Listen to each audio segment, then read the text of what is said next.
సరే, ఈరోజు మనం చరిత్రలోని చాలా నాటకీయమైన ఒక ఘట్టంలోకి వెళ్దాం. ఒక కొండ, 3 శిలువలు, తీవ్రమైన బాధ మధ్యలో ఇచ్చిన ఒక అద్భుతమైన వాగ్దానమనమాట. ఇది శిలువ మీద యేసు పలికిన రెండవ మాట గురించిన కథ. ఈ మాటలు లూకాసు వార్త 23వ అధ్యాయం 43వ వచనంలో మనకు కనిపిస్తాయి. శిలువపై వేలాడుతూ తన పక్కనే చనిపోతున్న ఒక నేరస్తుడితో యేసు అన్న మాటలివి. ఊహించని కరుణ, అంతులేని ఆశతో నిండిన ఒక గొప్ప ప్రకటన. ఇదే అసలు ప్రశ్న.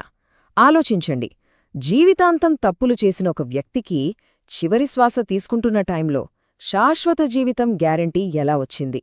దీని వెనకున్న కథ ఏంటి? అందులో ఉన్న లోతైన నిజాలేంటో ఇప్పుడు చూద్దాం. ముందుగా మనం ఆ ప్రదేశానికి వెళ్దాం. ఆ ప్లేస్ పేరు గోల్గొతా, అంటే కపాల స్థలం అని అర్థం. అది బాధ, అవమానం, మరణం రాజ్యమేలే ఒక ప్రదేశమనమాట. ఒక్కసారి ఆ సీన్ ఎలా ఉందో ఊహించుకోండి. అసలు పాపమే తెలియని దేవుని కుమారుడు 2 నేరస్తుల మధ్యలో శిలువపై వేలాడుతున్నాడు. చుట్టూ ఉన్నవాళ్లు జాలి చూపాల్సింది పోయి నవ్వుతున్నారు, ఎగతాళి చేస్తున్నారు, తిడుతున్నారు. ఇంతకన్నా అన్యాయం, ఇంతకన్నా బాధ ఇంకేముంటుంది? ఇక్కడున్న వ్యంగ్యాన్ని గమనించండి. వాళ్లు ఆయన్ని ఎగతాళి చేస్తూనే ఇతరులను రక్షించాడు అని ఒప్పుకుంటున్నారు. వాళ్ల అపనమ్మకంలోనే, వాళ్లకి తెలియకుండానే ఆయన దైవత్వాన్ని ఒప్పుకుంటున్నారు. ఆ శిలువ మీద యేసు పక్కన 2 దొంగలున్నారు. 2 ఒకే శిక్ష అనుభవిస్తున్నారు. 2 చాలా దగ్గరగా ఉన్నారు. కాని వాళ్ళిద్దరి స్పందనలు మాత్రం పూర్తిగా డిఫరెంట్. ఒక దొంగ ఉన్నాడే, వాడు చివరి నిమిషంలో కూడా యేసును తిడుతూ ఏదైనా అద్భుతం చేసి కాపాడమని డిమాండ్ చేస్తున్నాడు. వాడిలో పశ్చాత్తాపం అనేదే లేదు. కాని ఆ రెండో దొంగ, అతని రియాక్షన్ కంప్లీట్గా వేరు. తను చేసిన తప్పు ఒప్పుకున్నాడు, ఈ శిక్ష నాకు కరెక్టే అని యాక్సెప్ట్ చేశాడు. అంతమాత్రమే కాదు, అందరూ తిడుతున్న యేసువైపు చూసి ఈయన ఏ తప్పు చేయలేదు అని ధైర్యంగా చెప్పాడు. చూసారా ఎంత తేడా? ఈ కథలో అసలు టర్నింగ్ పాయింట్ ఇక్కడే వస్తుంది. పశ్చాత్తాపపడిన దొంగ కేవలం యేసును సపోర్ట్ చేయడమే కాదు, ఒక అద్భుతమైన విశ్వాసంతో ఆయన వైపు తిరిగాడు. ఈ మాటలు చాలా సింపుల్గా అనిపిస్తాయి కదూ, కాని వాటి వెనుక ఉన్న నమ్మకం మామూల్ది కాదు. ఓటమి, చావు కళ్లముందు కనిపిస్తున్న టైంలో ఈ దొంగయేసులో ఒక రాజును చూశాడు. ఆయన రాజ్యం వస్తుందని బలంగా నమ్మాడు. ఇది మామూలు విషయం కాదు. ఆలోచించండి, అందరూ యేసులు ఎగతాళి చేస్తుంటే ఈ దొంగ మాత్రం ఆయనలో ఒక రాజుని చూశాడు. చావుకు దగ్గరగా ఉన్నప్పుడు చావు తర్వాత కూడా ఒక జీవితం, ఒక రాజ్యముందని నమ్మాడు. అంతేకాదు, ఆ రాజ్యంలోకి తనను తీసుకెళ్లే అధికారం యేసుకుందని బలంగా నమ్మాడు. ఇప్పుడు యేసు ఎలా స్పందించాడో చూద్దాం. ఆయన కూడా భరించలేని శారీరక నొప్పితో ఉన్నాడు. కాని ఆ దొంగ విశ్వాసాన్ని ఆయన గమనించకుండా ఉండలేకపోయాడు. ఇదే ఇక్కడ చాలా ముఖ్యం. యేసు స్పందన ఏదో బలహీనతతో వచ్చింది కాదు. అది ప్రేమ, కరుణ, దైవిక అధికారంతో నిండి ఉంది.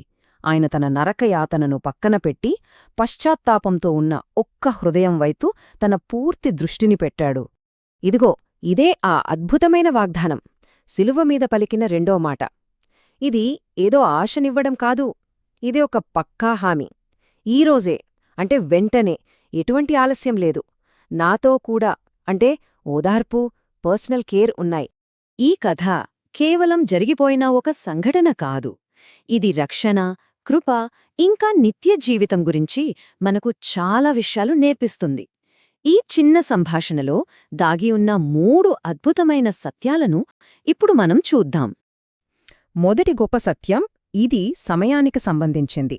రక్షణకు టైం అనేది అడ్డుకాదని ఇది మనకు గుర్తుచేస్తోంది. ఆ దొంగ తన జీవితమంతా పాపంలోనే బతికాడు. కాని తన చివరి క్షణాల్లో నమ్మకంతో యేసువైపు తిరిగాడు. వెంటనే రక్షణ పొందాడు. దీన్ని బట్టి మనకేమర్థమవుతుంది? రక్షణ పొందడానికి ఎప్పుడూ లేటవ్వదు. ఇక రెండో సత్యం, ఇది రక్షణ మార్గానికి సంబంధించింది. మనం ఎలా రక్షించబడతాము అనే బేసిక్ క్వెశ్చన్కి ఇది సమాధానమిస్తుంది. ఆ దొంగ పరదైస్లో చోటు సంపాదించుకోడానికి ఏ మంచి పనైనా చేశాడా? లేదు. చర్చికి వెళ్ళాడా? బాప్తిస్మం తీసుకున్నాడా? దానధర్మాలు చేశాడా? ఏమీ లేదు. కేవలం నమ్మాడు. అంతే. కృప అంటే ఇదే. మనం ఏమాత్రం అర్హులం కాకపోయినా మన పనులను బట్టి కాకుండా దేవుడు ప్రేమతో ఫ్రీగా ఇచ్చే గిఫ్ట్ అన్నమాట. ఇంకా మూడవది, మనందరికీ గొప్ప ఓదార్పునిచ్చే సత్యం. ఈరోజే నీవు నాతో పరదైసులో ఉంటావు అని యేసు చెప్పిన మాటలు ఒక్క విషయాన్ని చాలా క్లియర్ చేస్తున్నాయి. చావు తరువాత కూడా జీవితముంది, అది వెంటనే మొదలవుతోంది. పరదైసు అనేది ఏదో ఊహ కాదు, అది ఒక రియల్ ప్లేస్. నమ్మిన వాళ్లకి అది తక్షణ గమ్యస్థానం. చివరిగా శిలువమీద ఆ దొంగ కథ యేసు పరిచర్య మొత్తానికి ఒక సారాంశం లాంటిది. ఈ వచనం చెప్పినట్టుగానే ఆయన నశించిపోయిన వారిని వెతకడానికి, రక్షించడానికి వచ్చాడు, ఆ దొంగలా చివరి క్షణంలో ఉన్నవాళ్లను కూడా. సో ఈ ఒక్క ఆలోచనతో దీని ముగిద్దాం. తన జీవితంలోనే అత్యంత ఘోరమైన నరకయాతన అనుభవిస్తున్న టైంలో యేసు తన గురించి కాదు, ఇంకొకరి రక్షణ గురించి ఆలోచించాడు. ఇది దేవుడు కృప ఎలాంటిదో మనకేం చెప్తోంది? అది ఎంత లోతైనదో, ఎంత పెద్దదో, ఇంకా మనందరికీ ఎంత అందుబాటులో ఉందో కదా.